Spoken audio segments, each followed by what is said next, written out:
방금 소개받은 건대병원 김재현입니다. 오늘 제가 말씀드릴 내용은 앞서 강의 들으셨던 액슈얼 페인에 이어서 넌 액슈얼 페인에 대해서 말씀을 좀 드리도록 하겠습니다.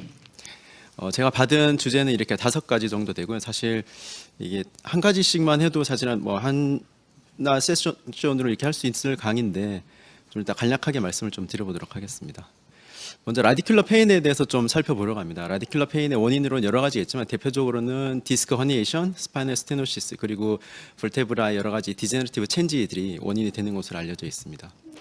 라디큘러 페인에 발생하는 요인은 앞서 말씀드렸던 그런 병변으로 인해서 결국 너브 루트 인플라메이션이 발생하고 DRG 이리테이션이 생기고 또 이런 것들로 인해서 너브 루트에 관련된 심통이 발생하는데요. 환자분들은 주로 이렇게 뭐 따끔거리다거나 뭐 이렇게 뾰족한 것이 뭐 찌르는 것 같다거나 화끈거린다거나 뭐 파레세제를 호소하기도 하고 넘니스나 위크니스를 호소하는 경우들도 있습니다.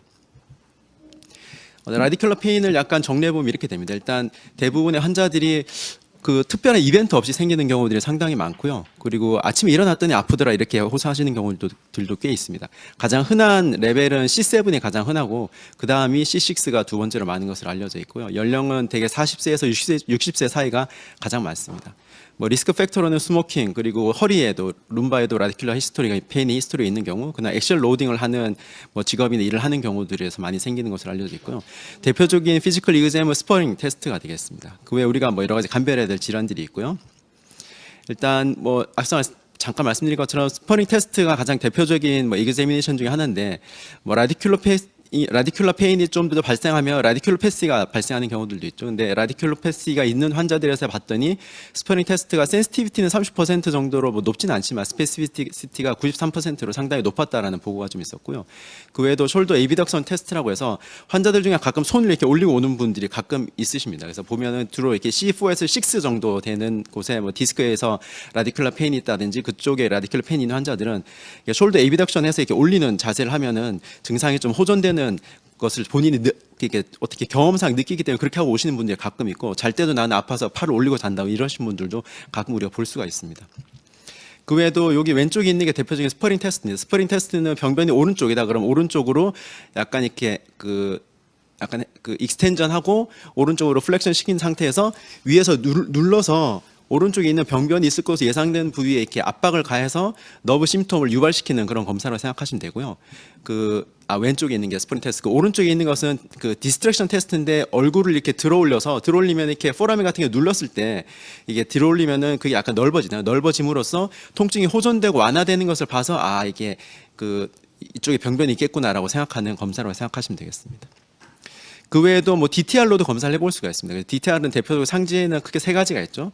그래서 일단 바이셉스를 같은 경우에는 이상이 있으면 C5, 6 이상이 있지 않을까 생각할 수 있고, 브라키오 레디알리스에 했는데 이상이 있다면 C6, 그다음 트라이셉스 이상이 있는 경우에는 C7에 병변이 있을 것으로 예상을 하고 우리가 또 그쪽으로 검사를 하거나 치료를 해볼 수가 있겠습니다.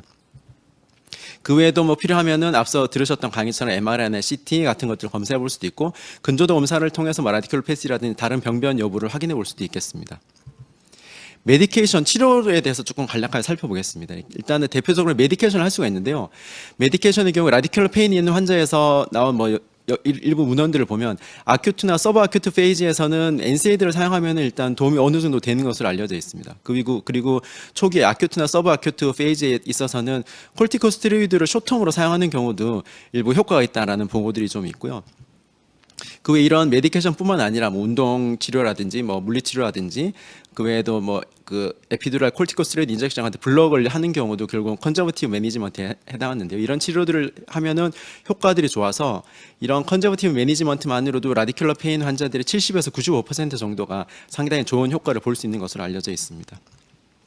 그래서 이 논문을 하나 조금 소개해 드리려고 하는데요. 논문을 보시면은 일단 오랄 스테로이드를 뭐 이렇게 가끔 이렇게 라디큘러 페인이 있을 때 쓰는 경우들이 있는데, 처음에 이렇게 오랄 스테로이드를 썼을 때 효과가 있는 사람도 있고 없는 사람도 있을 수가 있거든요. 근데 효과가 있는 사람은 서비컬 에피두랄 블록을 하면 효과가 있지 않을까? 어차피 스테로이드를 주는 거니까. 근데 효과가 없는 사람은 스테로이드 먹는 거 효과가 없었으니까 서비컬 에피두랄 스테로이드 인젝션을 하더라도 효과가 없지 않을까라고 하는 생각에서 시작해서 연구를 했는데, 결론적으로는 스테로이드 효과 있는 사람 그리고 효과가 없었던 사람 모두 이 라디큘러 페인이 있는 환자에서 서비컬 에피두랄 블록을 했더니 효과가 다 좋았더라라는 연구 결과를 발표한 적이 있고요.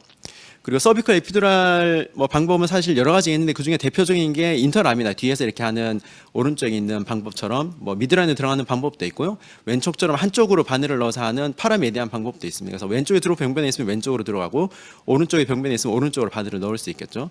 두 가지 방법을 다 쓸 수가 있는데요. 이 두 가지 방법을 비교한 또 논문이 있습니다. 그래서 이 논문에서는 파라메디안 93명, 미드라인으로 들어간 130명의 환자들에 대해서 비교를 했는데 여기 보시면은 그 한쪽으로 이렇게 미드라인으로 하면은 뒤에 미드라인이 사실은 이렇게 그 구조상 가장 그 뒤쪽에 도살 쪽에 있기 때문에 벤트랄 쪽이 사실은 우리가 생각하기에 사이너 벌테브럴 너브도 벤트랄 쪽에 있고 여러 가지 병변이 디스크라든지 여러 가지 병변들이 벤트랄 쪽에 위치한 경우가 많아서 가능한 벤트랄 쪽 약을 주려고 하는 경우들이 있는데요. 이게 뒤쪽으로 들어가는 인터라미나 스페이스 특히 미드라인 어프로치 같은 경우는 뒤쪽에 약은 잘 퍼지지만 이렇게 벤트랄 쪽에는 우리가 좀 이상이 있다고 원인이라고 생각하는 벤트랄 쪽에 잘 가지 않는 경향이 좀 있을 수 있습니다. 그래서 그런 것이 혹시나 이렇게 환자 예후나 통증과 관련이 있지 않을까 해서 시작한 연구라고 생각하시면 되는데요. 보시다시피 미드라인 어프로치에는 벤트랄 스프레딩이 전체에서 6명밖에 없었던 반면 파라메디안으로 한쪽으로 치우쳐서 오른쪽이나 왼쪽으로 치우쳐서 했더니 조금 더 벤트랄 스프레딩이 많아서 절반 조금 안 되는 환자들이 벤트랄 스프레딩이 있었고 통계적으로 유의한 차이가 있었던 것을 볼 수 있습니다.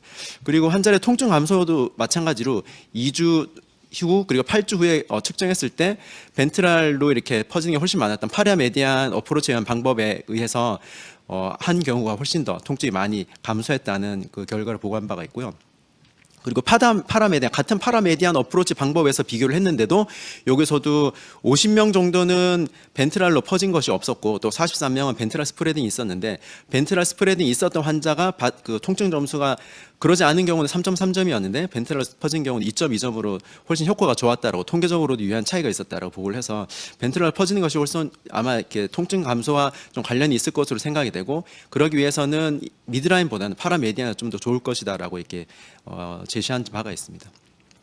그리고 이렇게 트랜스포라미날도 저희가 종종 하는 경우들이 있는데요. 그럼 트랜스포라미날과 인터라미나 방법 중에서 어떤 것이 효과가 좋을까라는 논문들이 일부 좀 있습니다. 보면은 이렇게 여러 논문들이 나온 게 있는데요.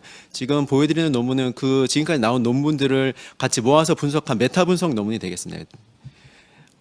그래서 그 표를 크게 제가 두 가지 정도 보여드릴 텐데요. 첫 번째는 페인 컨트롤, 그러니까 통증이 얼마나 감소하는 효과가 있는가를 본 것인데 위에 두 개는 1개월째, 가운데 두 개 빨간색은 3개월째, 마지막은 6개월 경과한 이후에 봤는데 이게 1점에 걸쳐 있으면 효과가 두 군간이 별 차이가 없었던 거예요. 쉽게 얘기하면은 별 차이가 없다는 얘기는 인터라미나를 한 방법이랑 트랜스포라미나를 한 방법이랑 1개월째는 통증 점수에 별 차이가 없었고 3개월째도 차이가 없었고 6개월째도 별 차이가 없었다는 게 되고요. 그리고 두 번째 이 그림은 그 펑션에 있어서 얼마나 개선이 있는가인데 이것도 마찬가지로 위에 두 개는 1개월째인데 두 군간의 트랜스포라미나 인터라미나 어프로치 간에 별 차이가 없었고요. 3개월째도 차이가 없었고 6개월째도 통계적으로 별 차이가 없었습니다. 그래서 트랜스포라미나 인터라미나 에피드랄 스테로이드 인젝션 방법이 사실 두 가지가 쓸 수는 있는데 일단 트랜스포라미나 어프로치가 지금까지 나온 여러 연구 결과들을 보면 일단 그렇게 인터라미나보다 꼭 효과가 좋다라고 이렇게 단정해서 말할 수 있는 점은 없는 것이 조금 이렇게 현실이고요. 하지만 그래도 조금 약간 선호하는 분이 있는 것은 트랜스포라미나로 하면은 우리가 병변을 생각할 때는 스파이널 너브에 좀 더 이렇게 집중해서 그 부근에 집중적으로 약을 줄 수 있는 장점과 스테로이드를 좀 더 그 부분에 집중해서 줄 수 있는 장점이 있기 때문에 효과가 좋지 않을까라고 생각하는 부분이 있습니다. 하지만 앞서 말씀드린 것처럼 근거는 아직은 충분하지는 않고요. 따라서 이런 근거들을 바탕으로 그리고 뿐만 아니라 트랜스포럴 에피더럴 블록 같은 경우 뒤에 제가 잠깐 설명드리겠지만 좀 심각한 합병증들이 일부 보고된 바들이 있기 때문에 그런 합병증들의 리스크 때문에도 처음부터 트랜스포라미나 하는 것을 추천하기보다는 일단은 인터라미나 방법의 서비클 에피더럴 블록을 먼저 하고 그 이후에 필요하다면 트랜스포라미나를 시행하기를 추천하고 있고요. 그리고 트랜스포럴 에피더럴 블록을 꼭 한다면은 블라인드로는 절대 추천하지 않고 플로스코피 하야하되 일단 리얼타임으로 해서 인트라바스큘라 인젝션 여부를 꼭 확인하도록 하겠습니다. 이것은 인트라바스큘라 인젝션이 발생했을 때 특히 이렇게 여러 가지 부작용이 생기는 것으로 생각하고 있기 때문이고요. 특히 인트라바스큘라 인젝션을 좀 더 잘 디텍할 수 있는 디지털 서브트랙션 안지오그라피라는 것이 이렇게 설치된 시암 기구가 있습니다. 약간 비용이 좀 더 들긴 하는데요. 그것이 설치된 기기가 있으면 꼭 그것을 사용할 것을 추천하고 있습니다. 그리고 스테로이드 같은 경우도 파티클 스테로이드가 특히 좀 리스크가 높기 때문에 파티클 스테로이드는 사용하지 말고 non 파티클인 덱사메타손이 추천되고 있습니다. 그 외에도 초음파를 이용하면 트랜스포라미나 에피두랄 블록이 좀 더 효과적으로 부작용 없이 할 수 있다는 일부 보고가 있는데 그것은 큰 베슬 같은 경우는 저희가 초음파로 피할 수 있기 때문인데요. 하지만 아직은 에비던스가 충분하지는 않습니다. 그래서 따라서 지금 현재로는 추천하기로는 초음파를 사용하는 방법도 물론 뭐 이점이 있을 수는 있지만 초음파만 사용해가지고 모든 뭐 인트라바스큘러 다 피할 수 있는 것도 아니고 특히 초음파만 이용해서는 직접 약을 주입할 때 인트라바스큘러 여부를 저희가 알 수가 없거든요. 바늘 들어가는 데서 큰 베슬은 피할 수는 있겠지만 따라서 두 가지를 다 사용하는 게 더 좋겠다라고 이렇게 제시하는 경우들도 있습니다. 라디큘러 페인의 트리트먼트는 앞서 제가 메디케이션에 몇 가지 말씀드렸지만 그런 것뿐만 아니라 뭐 그 외에도 이렇게 이렇게 피지컬 테라피나 레스트 같은 것들도 할 수도 있고요. 앞서 말씀드렸던 뭐 이렇게 그런 엔세이드나 뭐 스테로이드 외에도 노트리툴이나 가바펜틴, 프레가발린에도 일부 효과가 있다라는 보고들이 좀 있습니다. 그리고 그 라디큘러 페인 같은 경우는 시스테마틱 리뷰 논문을 보면은 일단 그 저절로 좋아지는 경우들도 상당히 많은 것으로 알려져 있습니다. 서비컬 라디큘러 페인이 있는 특히 디스크에 의해서 서비컬 라디큘러 페인이 있는 환자에서는 대개 83% 환자들이 4에서 6개월 정도 지나면은 호전되는 것으로 알려져 있고요. 그리고 평균적으로 한 2, 3년 정도 경과한 시점에서 봤더니 거의 대부분의 환자들이 완전히 좋아졌더라라고 이렇게 보고한 연구도 있었습니다. 그리고 레디올로지컬한 스터디도 있습니다. 일단 사실 룸바에서도 비슷한 연구들이 좀 많이 알려져 있는데요. 일단 6개월 정도 경과한 시점에서 관찰을 해보면은 서비컬 디스커니에이션이 있는 환자들의 절반 정도는 디스크 사이즈가 줄어 있다라고 이렇게 연구 결과 밝혀진 바가 있고요. 그리고 한 2년 이내에 4분의 3 정도, 75% 정도에 해당하는 환자들은 디스크 크기가 한 50% 이상은 좀 줄어들어 있더라라는 보고도 있는데요. 여기 제가 이렇게 가져온 그림 그 논문에서 가져온 건데요. 이게 94년 논문에 나서 조금 이렇게 질은 좋지는 않은데 CT입니다. CT인데 왼쪽에 있는 게 10개월 전에 찍은 거고요. 여기 디스크가 이렇게 크게 나와 있는 것을 아실 수가 있는데 이게 10개월 지났더니 디스크가 다 사라진 것을 볼 수가 있습니다. 이렇게 드라마틱하게 좋아진 경우들도 종종 볼 수가 있습니다. 그리고 저희가 이렇게 진료를 하다 보면 환자들이 어디에 레디큘러 페인이 있는지 아니면 레디큘러 패스가 있는지에 따라서 C6냐, 그러니까 엄지손가락 C6, 뭐 두 번째, 세 번째 7, 그 다음에 나머지 C8 이렇게 해서 우리가 레벨을 체크해서 그 부분이 병변이라고 생각하고 블럭을 한다든지 치료를 하는 경우들이 있는데요. 제가 이렇게 지금 말씀드리는 이 논문에서는 그 레디에이션 패턴이 약간 싱글 레벨 패솔로지에 있는 환자에서 꼭 100% 스탠다드하게 들어맞지 않다라는 논문입니다. 그러니까 특히 서비컬 라디큘러 패스가 있는 환자에서 이게 확인을 해봤더니 스탠다드 패턴에 맞는, 그러니까 더마톰에 맞는 패턴을 가진 사람은 단지 54%밖에 없었다. 그러니까 나머지 그 46%는 잘 안 맞았다는 얘기겠죠, 결국은. 그래서 총 한 240여 명 되는 환자들이었는데 129명만 스탠다드 패턴을 따랐고 110명은 실제 병변과 조금 다른 양상으로 라디큘러 페인 양상이 좀 나타났다 보시면 되겠습니다. 그래서 레디에이션 패턴을 봤더니 뭐 이렇게 레벨별로는 통계적으로 큰 차이는 없었고요. 레벨별 큰 차이는 없었지만 이렇게 레벨별로 큰 차이는 없었지만 보시면은 이렇게 레벨에 예를 들어서 C6의 뭐 포람이나 스테노시스나 디스크에 있어서 실제로는 C6의 증상이 나와야 되는데 환자는 그것보다 훨씬 위 또는 아래쪽에 이렇게 해당하는 더마톰에 해당하는 증상을 호소하시는 경우도 있는 것으로 이렇게 이 논문에서는 얘기를 하고 있고요. 평균 그 차이가 나는 레벨이 여기서는 1.68 레벨 차이가 나는 것으로 알려져 있습니다. 그러니까 예를 들어 C6의 병변이 있는데 C7이나 C8 또는 그 위쪽에 있는 C5나 C4 심톰이 나타나는 경우들도 있을 수 있다라고 생각을 하시면 되고요. 가끔 그래서 뭐 이렇게 진료를 하거나 피지컬 상으로는 뭐 C7 심통 같은데 찍었더니 C6의 포라민 스테노시스가 좀 저명화 있고 나머지는 별 이상이 없다 이런 경우들도 뭐 사실 뭐 제 진료 경험상을 보면 드물지 않게 뭐 볼 수 있었던 것 같은데 아마 이 논문을 보면 비슷한 이런 이유 때문에 그러지 않았을까라고 생각하고 있습니다. 따라서 이런 경우에 정확하게 우리가 뭐 레벨 체크를 하기 위해서는 실렉티브 너브 블록을 할 수가 있고요. 실렉티브 너브 블록을 할 때는 그 라디큘러 페인이 있는 레벨이 우리가 생각하는 뭐 아니면 이미지에서 나온 그 병변의 레벨하고 맞는지를 확인하기 위한 목적으로 하기도 하고 또는 수술 전에 수술하는 레벨이 정말 이렇게 통증하고 관련된 레벨인지 확인하기 위한 목적으로 시행하고 있습니다. 그래서 스몰 볼륨 대개 0.5에서 1ml 정도 되는 이렇게 국소 마취제 등의 약물을 이용해서 하고 있고요. 대개는 한 번에 한 레벨만 주사해서 우리가 확인하는 것을 추천하고 있습니다. 그리고 아까 말씀드린 것처럼 라디큘러 페인이 발전해서 좀 더 이렇게 많이 눌리거나 또 장시간 지나면 라디큘러 패스까지 발전하는 경우들이 있는데요. 라디큘러 패스 같은 경우는 되게 환자가 센서리나 모터 체인지가 또 동반되는 경우가 많고 그리고 DTR 같은 리플렉스 체인지도 함께 동반되는 경우들이 있습니다. 가장 흔한 원인으로는 디스크가 알려져 있고요. 디스크는 크게 소프트와 하드 디스크로 분류하기도 하는데, 소프트 디스크는 그냥 이렇게 일반적으로 여러분이 생각하시는 그 디스크, 소프트한 디스크 자체가 눌려서 이렇게 생긴 것이라고 생각하시면 되고, 하드 디스크는 디스크가 칼시피케이션 되는 경우가 있는데, 그 칼시피케이션 된 디스크가 눌린다든지, 아니 오스테오파이트가 생기면서 그 오스테오파이트가 눌려서 생기는 경우를 둘 다 하드 디스크라고 보통 얘기를 하고 있습니다. 그래서 연령별로 보면 되게 젊은 연령대는 소프트 디스크가 대부분인데 반해서 연령이 점점 증가할수록 하드 디스크가 비율이 점점 증가하는 것을 이렇게 보실 수가 있습니다. 라디큘로패시 심통과 관련해서 우리가 이렇게 히스토리를 할 때 그럼 환자들이 어떤 심통을 호소하면은 라디큘로패시라고 우리가 의심할 수 있을까? 라디큘러 페인이 있는 환자들 중에서 라디큘로패시라고 우리가 진단할 수 있을까에 대한 이렇게 그 환자 히스토리와 관련된 여러 일부 조사 논문이 있는데 제가 소개드리면 여기서 보면 환자가 파레세지아나 넘니스를 호소하는 경우에는 센시티비티가 0.83 또는 0.88로 높은 센시티비티를 가지는 라디큘로패시를 이렇게 알 수 있는 거라고 일단은 얘기를 하고 있는데, 근데 문제는 파레세지아나 넘니스가 있으면 사실 저도 라디큘로패시라고 의심하는 경우도 상당히 많은데 스페시피시티는 그렇게 높지 않습니다. 0.4, 0.37 정도로 이게 있다고 해도 라디큘로패시가 실제는 아닌 경우들이 상당히 많고요.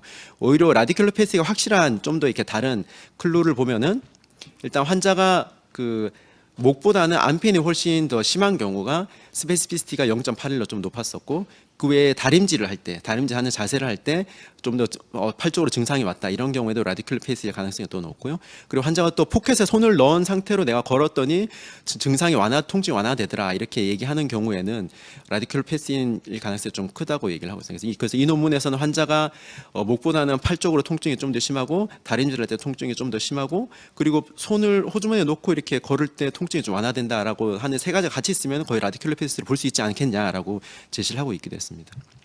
그 외 피지컬과 관련해서도 아까 잠깐 말씀드린 것처럼 스퍼링 테스트가 상당히 스페시피시티가 좀 높은 검사 방법이 되고요. 그 외에도 DTR이 떨어져 있는 경우도 라디큘로패시를 강력하게 의심해 볼 수 있는 증거가 될 수 있을 것 같습니다. 그래서 그 외에도 이런 라디큘러 페인이나 라디큘로패시를 의심할 수 있는 여러 이렇게 DDX 해야 되는 질환들이 있는데, 인펙션도 감별해야 되고, 그다음에 말리그넌시에 의한 질환은 아닌지도 한번 좀 생각해봐야 되고요. 그 외에 카팔 터널 신드롬과 같은 모노뉴로패시는 아닌지, 그 외에 앞서 들으셨던 것처럼 파셋 조인트나 디스코제닉 페인에 의한 리퍼드 페인도 감별을 좀 해야 되고, 그 외에 숄더 페인도 우리가 감별해야 되고, 가끔 많지는 않지만 이스케믹 카디악 디지즈에 의해서 숄더나 이쪽 팔 끝쪽으로 통증이 오는 경우들도 있으니까요. 그런 경우들도 감별이 필요할 수가 있긴 하겠습니다. 지금 보여드리는 것은 그 라디큘로패시가 있는 환자에서 프레가발린을 투여했을 때 효과가 어느 정도 있는지에 대한 일본에서 시행한 연구고요. 멀티센터 스터디고 상당히 많은 환자들이 인롤된 연구입니다. 8주까지 이렇게 팔로업 했는데요.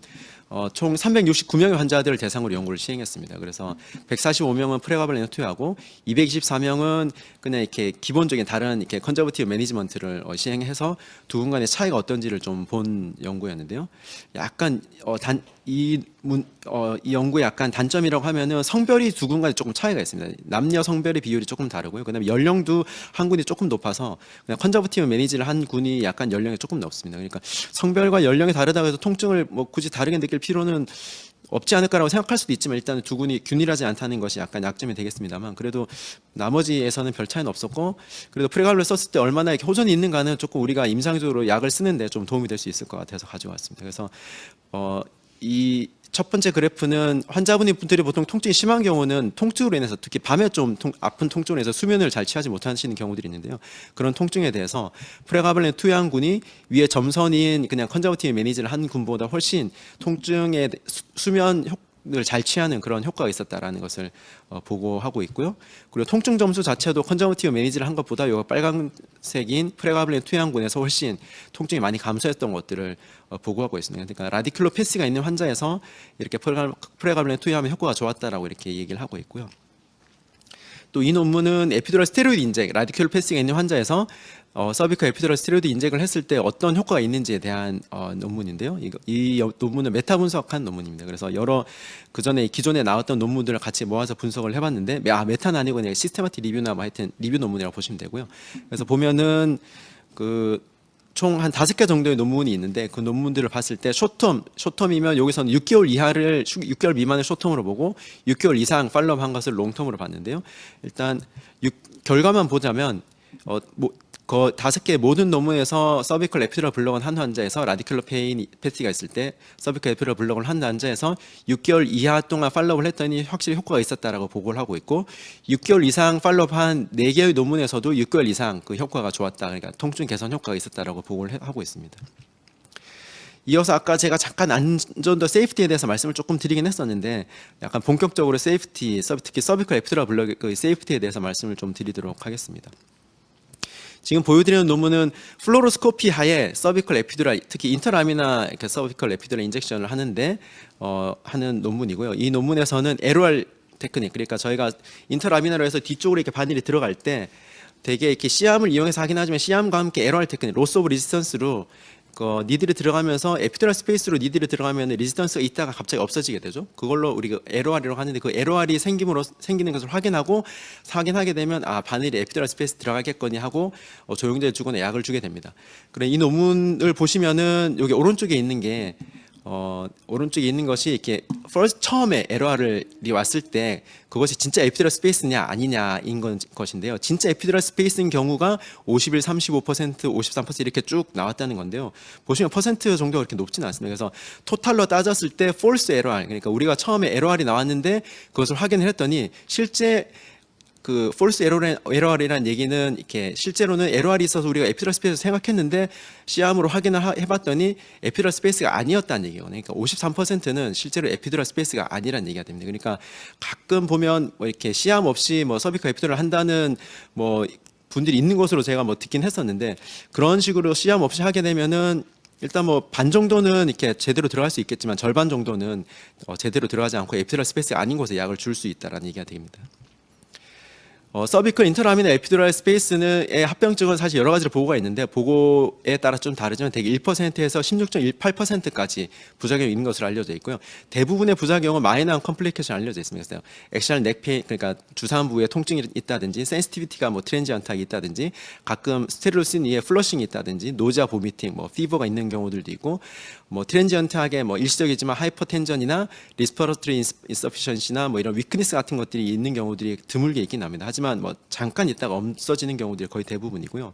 하지만 일부에서는 아주 흔하진 않지만 메이저 컴플리케이션도 보고가 되어 있습니다.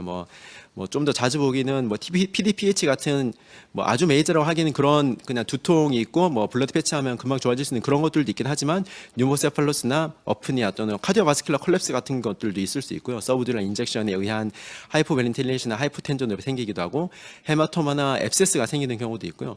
뉴모마일리아는 일단 니들이 그 스파이널 코드에 들어간 상태에서 에러를 한다고 이렇게 에어를 넣어준 거죠. 그렇게 함으로 해서 쿼드리 파레시스가 생긴 케이스도 있고 스파이널 코드 인저리가 생기는 케이스 등등 사실 다양한 케이스들이 보고가 되어 있습니다. 그래서 따라서 아까 앞서 잠깐 말씀드린 것처럼 LOR도 우리가 시암 없이 하면은 사실 절반 이상은 이게 정확하게 우리가 할 수 없을 뿐만 아니라 이런 안전을 위해서도 서비컬 인터라미나 에피dural 스페이스 에피dural 블록을 하기 위해서는 꼭 시암 하에 할 것을 추천하고 있고요. 그리고 인터라미나 블럭을 시아마에 한다고 하더라도 라테랄 뷰 여기 B 사진을 보시면 여기서는 어깨가 이렇게 있으면서 니들이 그래도 나름 잘 보이긴 합니다만 실제로 환자들에 따라서 그리고 우리가 인젝션의 레벨에 따라서는 어깨가 좀 위로 올라와 있거나 목이 짧거나 이런 환자들은 어깨 때문에 라테랄 뷰에서 니들이 어디까지 가는지 확인이 잘 안 되는 경우들이 상당히 많이 있습니다.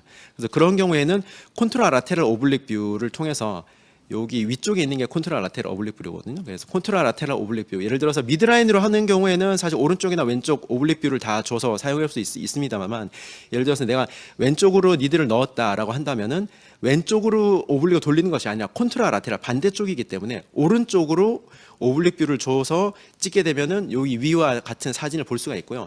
이 사진을 통해서 바늘이 여기 이렇게 그 라미나에서 살짝 앞쪽에 당연히 이렇게 에피dural 스페이스가 있겠죠. 그래서 이 부분까지 딱 들어가면 적절한 위치에 들어갔다고 생각하고 조영제를 쏘면은 에피dural 스페이스로 퍼진 것을 우리가 알 수 있습니다. 근데 콘트라 라테랄 오블릭 뷰를 보셔야지 이게 그냥 동일한 라테랄 오블릭 뷰를 보게 되면은 그 이렇게 바늘이 들어가는 뎁스가 이렇게 우리가 생각하는 라미나 바로 앞쪽이 그 에피dural 스페이스가 아니기 때문에 조금 다르게 되니까 부정확하기 때문에 반드시 이 방법을 사용할 때는 콘트롤 할 때는 반대쪽에 해당하는 오블릭 뷰를 사용하셔야 됩니다.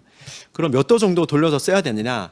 조금 다른 논문을 보면은 한 50도 정도 돌리는 것이 50도를 돌렸을 때 가장 이렇게 좋은 영상을 얻을 수 있다는 보고가 있기 때문에 라테랄 뷰를 확인하는데 어깨 때문에 잘 안 보인다 그런 경우에는 50도 정도 반대쪽 오블릭 뷰를 통해서 확인하시면 좀 더 확실하고 안전하게 우리가 확인해 볼 수가 있습니다.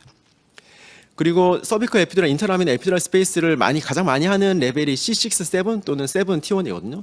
서비컬 에피듀랄 스페이스는 되게 1, 2mm 정도 조금 다른 소라식이나 룸바보다는 되게 얇은 것으로 알려져 있고 특히 위쪽 서비컬은 좀 더 얇은 것으로 알려져 있기 때문에 보다 이렇게 그 중에서도 조금 두꺼운 C6, 7이나 7T1에서 많이 하는데요. C7T1 같은 경우는 문제가 리가멘트 플라보홈의 갭이 상당히 많은 것으로 알려져 있고 많게는 70% 정도까지 갭이 있는 것으로 알려져 있습니다.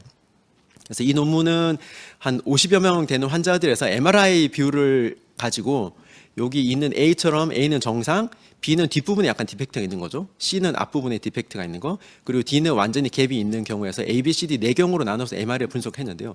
이 밑에 사진을 보시면 A1은 정상, A2는 뒤에 약간 이렇게 디펙트가 있고, B1이 앞쪽에 디펙트, B1은 여기 그 도살 쪽에 디펙트가 있고 C1은 벤트랄 쪽에 디펙트가 있고 D1 같은 경우는 완전히 이렇게 뚫려 있는 이런 사진들을 볼 수 있어요. MRI에서 이건 한 연구가 되겠고요.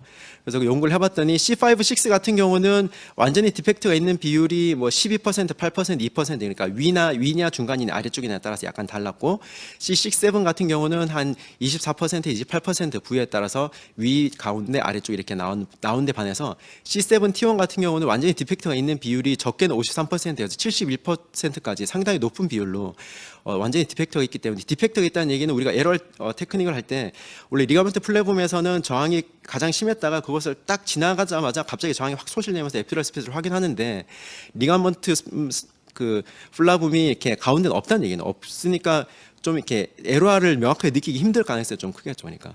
그래서 그런 것 때문에 약간 이렇게 시술 과정에 에러만 믿고 하다 보면은 좀 이렇게 코드를 찌른다든지 듀럴 펑처할 리스크가 좀 더 증가할 수 있으니까 C7T1에서는 보다 주의를 좀 할 필요가 있겠고요.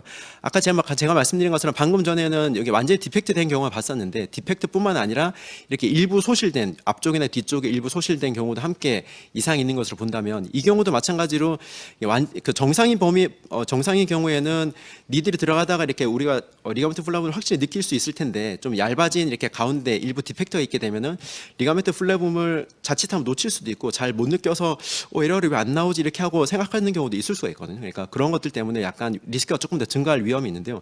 이런 모든 디펙트를 다 생각을 한다면은 비율이 조금 더 달라집니다. 그러니까 좀 더 많아지겠죠. 그래서 C5, 6 같은 경우는 그래도 정상인 레벨이 64%에서 92%까지 부위에 따라 조금 다른 데 반해서 6, 7 같은 경우는 한 40세에서 58%까지가 정상이고 나머지는 비정상이고요. 반면 C7T1은 정상인 경우는 거의 없습니다. 그러니까 적게는 8%에서 많게는 14%니까 대략 한 10명 중에 1명 정도는 10명 중에 1명 정도만 정상이고 나머지는 정상이 아니라는 얘기가 되거든요. 그러니까 특히 C7T1에서 하실 때는 보다 조금 더 주의를 기울여야 될 필요가 있고 시암도 조금 더 자세히 보실 필요가 있을 것 같다는 생각이 좀 들고요.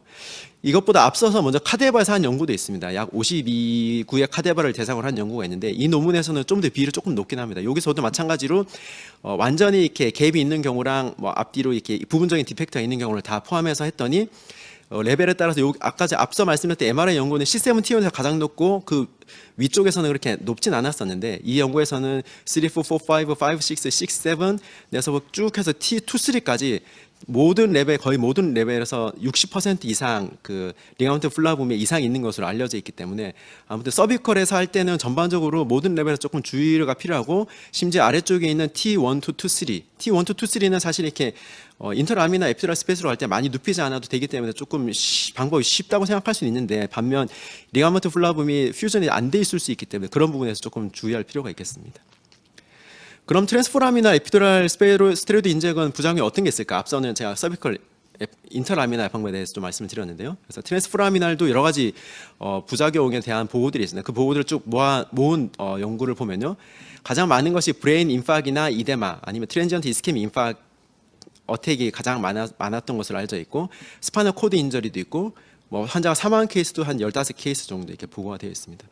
그럼 어떤 경우에 브레인 인팍이나 이데마가 생겼느냐? 그 중에서 가장 많은 것이 볼테우로 바실라 인팍인데 뭐 대부분의 브레인 인파크나 이데마의 원인으로는 벌테브럴 아테리나 아니면 그 주변에 있는 브랜치에 인젝을 함으로써 발생한 것이 아닐까라고 보통 생각하고 있고, 특히 파티클 스테로이드를 사용한 것이 가장 큰 원인으로 대개는 생각하고 있습니다. 그리고 환자가 사망 케이스도 아까 15개가 있다고 말씀드렸는데, 그 케이스 중에 가장 많은 것이 브레인 이데마나 인파크에 의한 경우가 가장 많았었습니다. 그래서 아까 제가 말씀드린 것처럼 여기 스파이널 벌테브럴 아테리가 이렇게 있고요. 벌테브럴 아테리가 있고, 요 아올타에서 올라와서 이렇게 벌테브럴 아테리가 포라멘 근처로 지나가고, 그다음에 여기서 또 이렇게 라디큘러 아테리가 스파이널 코드까지 가게 됐는데, 우리가 이렇게 특히 트랜스포라민을 하게 되면 벌테브럴, 특히 앞쪽으로 약간 니들이 들어간다거나 좀 깊이 들어가면 벌테브럴 아테리를 찌를 리스크가 있습니다. 근데 특히 벌테브럴 아테리를 찌르면서 약간 파티클 스테로이드 쓰는 경우에는 그 파티클 스테로이드 자체에 의해서 그 엠볼리즘이 생겨서 브레인 인파크나 이런 여러 가지 문제들이 생길 수 있는 것으로 얘기를 하고 있습니다. 지금 보여드리는 것은 조금 다른 논문인데, 여기서도 마찬가지로 그 전에 서비컬 인터라미나 또는 트랜스포라민 에피드럴 블록을 해서 생긴 여러 케이스를, 부작용들을 모으게 되는데요. NS라고 되어 있는 것은 방법이 무엇인지 명확하게 안 나와 있는 것이고, IL은 인터라미나, TF는 트랜스포라미날입니다. 근데 보면은 트랜스포라미날에 의해서 발생한 부작용이 거의 대부분입니다. 인터라미나에 의한 케이스는 한 5개 정도밖에 안 되는, 트랜스포라미나는 그 인터라미나에 의한 보고의 한 4배 정도 되는 정도로 조금 더 많은 빈도로 보고를 하고 있고요. 물론 이것만으로 뭐 이렇게 4배 많다고 얘기하기는 힘들겠지만, 일단 보고 수가 많다는 것은 그만큼 많이 발생할 가능성이 크다라는 것이 되기 때문에 트랜스포라미날의 위험성을 조금 더 우리가 경각심을 가지고 시행해야 되는 것이 아닌가라는 생각을 좀 할 수가 있을 것 같습니다. 그래서 벌테브럴 아테리 같은 경우는 전형적으로는 이렇게 포라멘을 통해서 쭉 올라가는 것으로 되어 있는데, 여기 가운데 A1A에 있는 것처럼 포라멘 안쪽으로 이렇게 들어가는 경우도 있고요. 이 경우에는 오블릭으로 봐서 트랜스포라멘으로 들어갈 때 이렇게 우리가 니들이 들어가는 그 경로상에 벌테브럴 아테리가 위치해 있는 경우들도 있다고 하고요.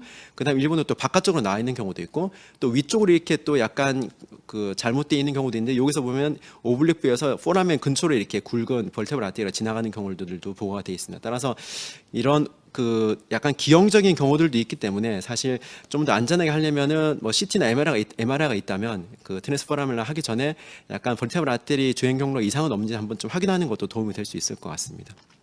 그래서 연구에 의하면은 벌테브럴 아테리는 V1, 2, 3, 4 4개로 나누는데요. 가장 우리가 서비컬로 많이 하는 V1, 2 중에서 V2에 해당하는 부분에 있어서는 그 좀 약간 기형적인 부분이 한 11.4%, 그러니까 10명 중에 1명 정도는 그 경로가 이렇게 정상이 아닌 경우가 있다라는 보고가 있다는 걸 좀 기억하실 필요가 있을 것 같습니다.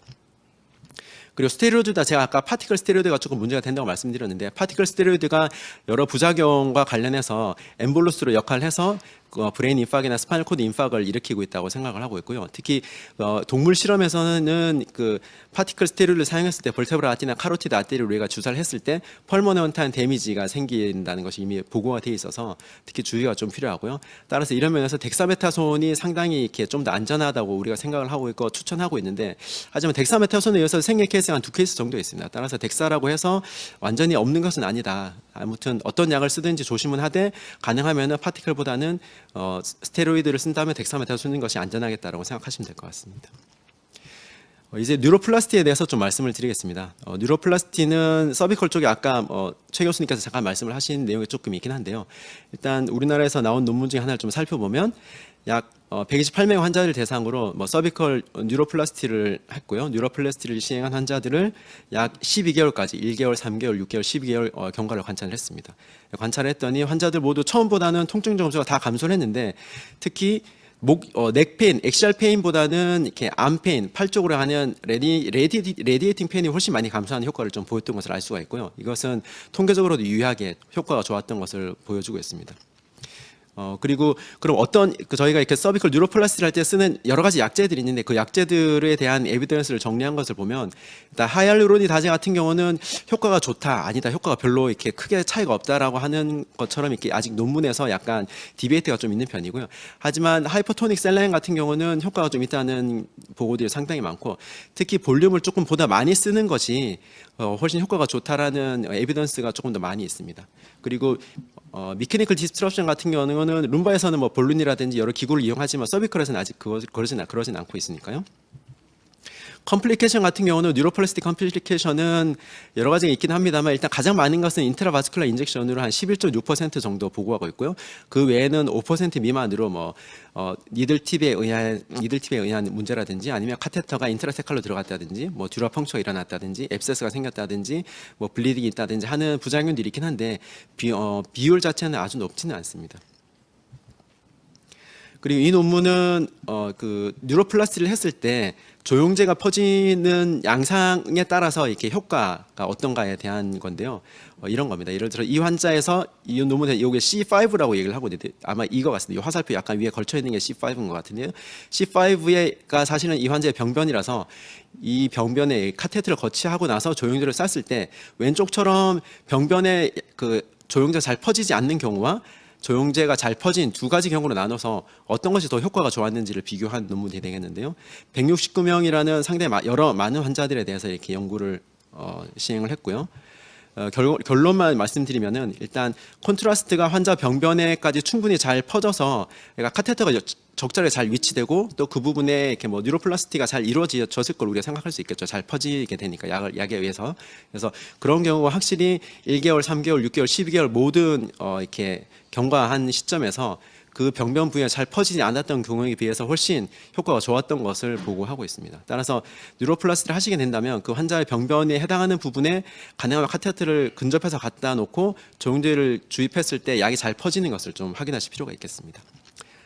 이어서 뉴클레어 플라스티에 대해서도 좀 말씀드리려고 합니다. 앞서서 뉴클레어 플라스티에 대해서 간략하게 조금 듣긴 하셨는데 뭐 그 약간 다른 부분에 대해서도 조금 설명을 드릴 텐데요. 뉴클레어 플라스티의 적응증은 앞서 들으신 것처럼 서비컬 디스크 허니에이션에서도 할 수 있고요. 디스코제닉 페인이나 뭐 디스코제닉 헤드에이크 때도 할 수도 있고 뭐 서비컬 볼티고 때도 할 수 있다고 합니다. 그래서 경로는 여기 디스크까지 그 기구가 들어가야 되니까요. 보시면 주변에 아테리 베인도 있고 에소파거스 뭐 이렇게 트라키아 에소파거스 같은 것들도 있고 여러 머슬들도 있는데 머슬은 사실 별 문제가 없는데 뭐 에소파거스나 트라키아를 펑처한다거나 아니면 베스를 펑처하면 조금 부작용이 있을 수 있겠죠. 특히 에소파거스를 펑처하면은 인펙션 리스크가 커지기 때문에 특히 조금 주의해야 될 필요가 있겠습니다. 그래서 가능하면은 할 때는 그 손으로 꾹 눌러서 그 바늘로 들어갈 부분에 이렇게 그 위아래로 중요한 구조물들이 이렇게 가게 하는데요. 그림을 보시면 이렇게 됩니다. CT인데요. CT를 보시면 손가락으로 눌러서 손가락하고 요 디스크 볼테올라 바지의 디스크 사이에는 스킨밖에 없도록 꾹 눌러야 됩니다. 조금 환자는 아파할 수는 있긴 하지만 안전을 위해서는 꾹 눌러서 결국은 내가 바늘을 찌를 때는 바늘이 스킨을 통과하면 바로 디스크로 들어갈 수 있을 때까지 이렇게 하셔야지 결국은 트라케나 에스파거스는 위로 가고 여러 아테리나 뭐 너브는 아래쪽으로 가서 보다 안전하게 저희가 시술을 할 수가 있고요. 그래서 실제로 시험으로 보면 꾹 누른 상태에서 찍어야 되고 찍을 때도 사실 손이 찍힐 수밖에 없거든요. 이 상태에서 이렇게 디스크 사이에 손을 위치시키고 니들을 그 사이에 디스크로 넣어야 되기 때문에 손을 어느 정도 노출을 감안하고 할 수밖에 없습니다.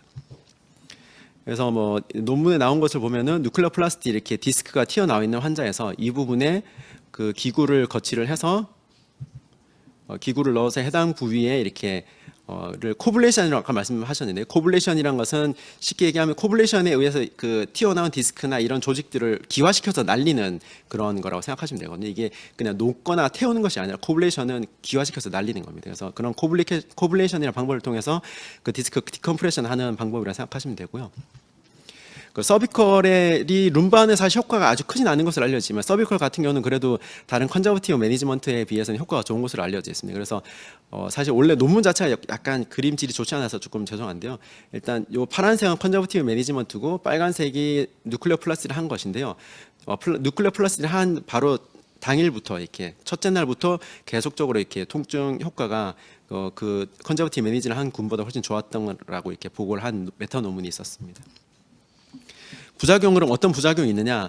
부작용 빈도는 한 0.8% 정도 서비컬 같은 경우는 보고를 하고 있고요. 디스카이티스나 팅글링, 넘니스 또는 페인을 보고하고 있는데 그 외 뭐 다른 심각한 부작용도 일부 있긴 합니다만 대부분은 뭐 그 빈도가 높진 않은 것으로 보고를 하고 있습니다. 그럼 뭐 어떻게 하면 좀 더 효과적으로 할 수 있냐, 이것은 앞서 이렇게 최 교수님께서 말씀하신 거랑 좀 겹치는데, 일단은 통증이 생긴 지 얼마 안 된 환자들에게 시행하고, 스테노시스는 절대 하면 안 되고, 페인 로케이션이 엑시알 페인이 아니라 레디큘러 패스가 있는 환자들이 훨씬 효과가 좋고, 팁을 사용할 때도 이게 처음 나온 뉴클리어 플라스틱 기구인데 그것보다는 커브드 팁이 훨씬 효과가 좋다라고, 이렇게 커브드 팁을 돌리게 되면 조금 아마 좀 더 넓은 면적이 코블레이션 돼서, 그러니까 디컴프레션 돼서 그러지 않을까 생각은 합니다만, 이게 커브드 팁이 있는 것이 효과가 훨씬 좋았다라고 얘기를 하고 있고요. 또 다른 논문을 살펴보면 비슷합니다. 일단 서비컬 디스크 허니에이션이 확인된 경우 싱글 레벨일 때 일단 하도록 하고 있고, 그다음에 실렉티브 너브루트 블록을 가능하면 하고 그 레벨에 하는 것을 추천하고 있고, 그리고 넥 페인보다는 라디큘러 페인일 때 하는 것이 더 효과가 좋을 것으로 얘기를 하고 있습니다. 따라서 피해야 될 것은 여러 멀티 레벨의 디스크 패스지가 있는 경우는 피하고, 익스트루전이나 시코스트레이션 된 디스크는 별로 효과가 없을 거니까 그런 경우는 좀 피하고, 벌징 디스크만 있는 경우에는 허니에이션에 의한 증상이 의심되더라도 이렇게 효과가 별로 없을 가능성이 크기 때문에 좀 피하는 것을 추천하고 있고요. 스테노시스도 효과가 별로 없고, 아스트로시스라든지 OPLL이나 하이퍼트로피 PLL도 좀 피하고, 오스티오파이트 같은 경우도 뭐 뉴클리어 플러스라도 효과가 별로 없을 거니까 이런 경우는 피할 것을 추천하고 있습니다. 마지막으로 마일로패시에 대해서 말씀을 좀 드리겠습니다. 마일로패시는 사실 스파이널 코드가 여러 구조물에서 눌림으로 인해서 발생하는데요. 뭐 본에 볼테럴 바디나 본에 의해서 눌리는 경우도 있고, 뭐 디스크에 눌리는 경우도 있고, 뒤에서 하이퍼트로피된 뭐 리가먼트에 의해서 눌리는 경우도 있고요. 그 외에 뭐 휘플래시 인절이나 여러 트라우마에 의해서 눌려서 발생하는 경우들도 있습니다. 그래서 마이올로패시 환자들은 일단 대개는 손 상지의 경우에는 정교한 운동에 장애가 생기고 상지의 감각이 떨어지는 경우도 있고요. 환자가 보행 장애도 호소하고, 또 심한 경우에는 블레더나 바울, 인컨티넌스 같은 디스펑션을 함께 호소하기도 합니다. 그 외에도 넥페인이나 스티프니스도 호소하기도 하고요. 여러 상하지뿐만 아니라 몸의 다양한 부위에 통증을 호소할 수가 있고, 앞서 말씀드린 것처럼 위크니스, 넘니스 또는 이렇게 정교한 운동 장애라든지 뭐 센서리 로스를 호소하기도, 파레시에자를 호소하는 경우도 있고요. 그 외에도 환자가 균형을 제대로 잘 잡지 못한다든지, 그리고 낙상하는 그런 경우들도 있을 수 있기 때문에, 이런 부분들이 있는 경우에는 한 번쯤 혹시나 이렇게 다른 질환이 좀 확실하게 이렇게 아닌 것으로 생각되시면 스파인 쪽을 한번 검사해 보시는 것도 좋을 것 같습니다. 그래서 모토 사인으로는 되게 피라미달 위크니스라고 얘기를 하는데, 어퍼님 같은 경우는 플렉서보다 익스텐서에 좀 더 문제가 잘 생기고, 하지 같은 경우는 익스텐서보다는 플렉서에 좀 더 문제가 잘 생기는 것으로 알려져 있고요. 그리고 하이퍼 리플렉시아 같은 것들도 생기고, 스파시티스도 생기고, 클로니스도 생길 수 있고, 또 그 외 호프만 사인, 바비스킨 사인 같은 검사를 통해서 우리가 진단을 해볼 수가 있습니다. 그래서 검사해 볼 수 있는 방법이 여기 그림으로 여러 가지가 있는데요. A 같은 경우는 환자를 이렇게 손가락을 모아서 30초 정도 있도록 하는데, 이렇게 마일로패시가 있는 환자들은 손가락이 이렇게 벌어지는 그런 현상이 되고요. 그 다음에 30초 동안 주먹을 폈다, 10초 동안 주먹을 폈다, 이렇게 오므렸다 이렇게 해서 빨리 하게 하는데, 빨리 하도록 해도 10초 동안 20회 이상 하지 못하면은 마일로패시를 의심해 볼 수가 있고요.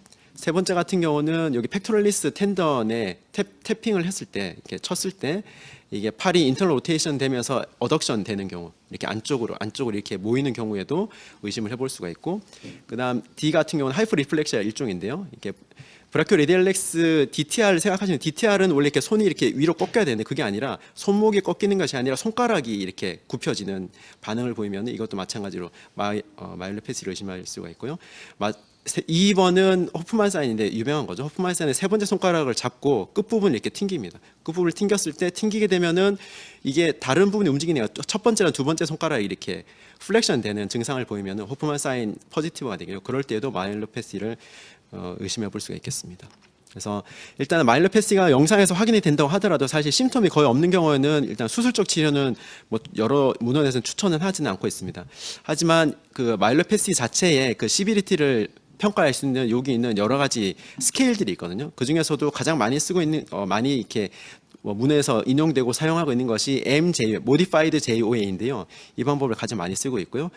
여기 있는 것이 Modified JOA입니다. 여기서 그러니까 크게 4개 항목입니다. 첫 번째는 상지의 모터 디스펑션, 두 번째는 하지의 모터 디스펑션, 세 번째는 상지의 그 센서리 디스펑션, 그리고 마지막으로 스핑터 디스펑션이죠. 이 4개 영역에서 하나라도 일단은 살짝이라도 증상이 있으면은 1점씩 깎는다고 생각하시면 되거든요. 그러니까 그 마일드 모더레이트 시비어, 그러니까 18점이면 아주 정상이고, 거기서부터 하나씩 깎을 때마다 17, 16 이렇게 쭉 나가는데, 마일드 모더레이트 시비어로 나눌 때 그 마일드는 한 마이너스 3점까지는 마일드입니다. 그러니까 18에서 마이너스 3점까지 15점까지는 마일드거든요. 그러니까 요게 4개 영역 중에서 3개까지 아주 약한 증상이 하나씩만 있으면은 마일드인데 그게 아니라 4개 영역 모두에 조금이라도 증상이 있으면은 그 모더레이트로 들어간다고 생각하시면 되거든요. 환자들 진료 보실 때 그렇게 생각하시면 좀 쉬울 것 같습니다. 그래서 이 점수를 매겼을 때 마일드의 경우 15점에서 17점까지는 뭐 수술을 레커멘드 하긴 하지만 아주 강하게 하진 않고 환자에 따라서는 환자가 하기 싫으면 일단 경과 관찰할 수 있습니다. 하지만 10에서 14점의 모더레이트 같은 경우는 그리고 뭐 시비어한 그 이하 점수인 경우에는 가능하면은 수술을 좀 권장하고 있는 것을 일단 가이드라인을 추천하고 있는데요. 문제는 여러 문헌에서는 아직은 수술을 해야 되느냐 말아야 되느냐에 대한 근거가 사실 명확하지 않습니다. 그래서 일단은 뭐 이렇게 그 다이어그램을 보시면은 일단 그 서비컬 마이로패시가 의심될 때 앞서 말씀드린 것처럼 모디파이드 JO의 점수를 매겨서 그 점수에 따라서 이렇게 마일드인 경우에는 뭐 환자에 따라서는 컨저버티브 매니지를 할 수도 있고 수술을 할 수도 있고요. 하지만 모더레이트나 시비어의 경우에는 수술을 일단은 권하는 것을 가이드라인에서는 추천을 하고 있고요. 하지만 제가 여러 근거에서는 이렇게 수술적 치료가 아직은 근거가 명확하지 않다고 말씀드린 것은 이런 논문이 있기 때문에 이 논문은 3년간 그 랜덤 RCT 논문인데요. 3년 동안 컨저버티브 매니징군과 서저리 군을 나누어서 3년 동안 팔로우업해서 효과가 뭐 어떤 것이 더 좋은가를 비교한 논문인데요. 총 그 그룹 A는 컨저버티브 매니지, 그룹 B는 서저리 군이라서 35명과 33명의 환자들이 랜더미제이션 돼서 3년 동안 쭉 팔로우를 했습니다. 두 군 간에 뭐 큰 차이는 없었고요. 일단은 모디파이드 JOA 스코어가 아까 그 마일로패시의 스코어라고 말씀드렸죠. 근데 흥미로운 것은 대부분의 기간 동안은 두 군 간에 차이가 없었는데 12개월 지나 1년 지난 상태에서 쟀더니 그룹의 컨저버티브 매니지가 점수가 더 높습니다. 그러니까 수술을 한 환자보다 컨저버티브 매니지 한 군이 점수가 더 높고 통계적으로도 유효하게 차이가 있는 것으로 나타났고요. 또 타임드 10m 웍 테스트는 10m를 걷는데 얼마 걸리냐는 거거든요. 이것도 보시면은 이것은 6개월, 12개월, 24개월, 36개월 모두 통계적으로 두 군 간의 차이가 있는데 흥미로운 것은 수술한 B군에서는 시간이 다 깁니다. 긴데 반해서 8초, 9초, 11초, 9.4초 이런 데 반해서 수술을 하지 않은 군은 7초로 훨씬 빨리 잘 걷는다는 얘기거든요. 그러니까 수술을 하지 않은 군이 오히려 10m 걷는데 빨리 걷고 잘 걸었다. 그러니까 수술한 군보다 효과 더 좋은 거 아니냐. 뭐 이런 얘기들도 이렇게 할 수 있을 정도로 결과가 좀 흥미롭게 나온 경우가 되겠고요. 데일리 액티비티에 있어서도 뭐 이렇게 다른 기간에는 별 차이가 없었지만 6개월째에도 보면은 점수가 높을수록 좋은 건 점수가 이렇게 점수를 보면은 오히려 이렇게 그룹 A에서 훨씬 효과가 좋았던 것으로 액티비티가 훨씬 좋고 오히려 수술한 그룹이 훨씬 나쁘고 그 외에는 별 차이가 없는 것을 있다는 결과가 나왔습니다. 그래서 이 논문을 보면은 사실 3년 동안 쭉 팔로우했는데 아주 시비한 케이스는 없고요. 앞서 말씀드린 논문은 마일드 투 모더레이트에 해당하는 환자들만 대상으로 해서 일단 구군을 나눠서 한 건데요. 시비어는 당연히 뭐 수술해야겠죠. 근데 마일드 투 모더레이트 환자에서 3년 동안 팔로우했는데 한 환자로 이렇게 결과를 보면은 수술을 일단 권장하고는 있지만 가이드라인에서는 그럼 꼭 수술하면 좋느냐에 대해서는 아직은 이렇게 약간 디베이트가 있을 수 있는 그런 결과라 생각하시면 되고요. 근데 또 다른 또 이렇게 네이처럴 그 마일로패시의 네이처럴 히스토리에 대한 메타 논문을 보면은 조금 다른 생각을 좀 할 수도 있습니다. 이 논문은 뭐냐면 여러 지금까지 나온 논문들을 분석해서 네이처럴 히스토리 어떻게 됐는가를 좀 분석한 건데요. 위쪽에 있는 파란색은 점수가 마일드인 경우, 그리고 아래쪽은 모더레이트 시비어인 경우인데요. 보시다시피 기간이 150개월이니까 한 10몇 년 동안 쭉 팔로우업한 기간을 보면 처음에는 증상이 별로 없던 환자들도 시간이 지날수록 마일드 환자들도 점점점 증상이 나빠지는 경우가 생긴다는 거죠. 그리고 모더레이트 투 시비어는 훨씬 많은 케이스에서 점점 증상이 안 좋아진다는 얘기가 되고요.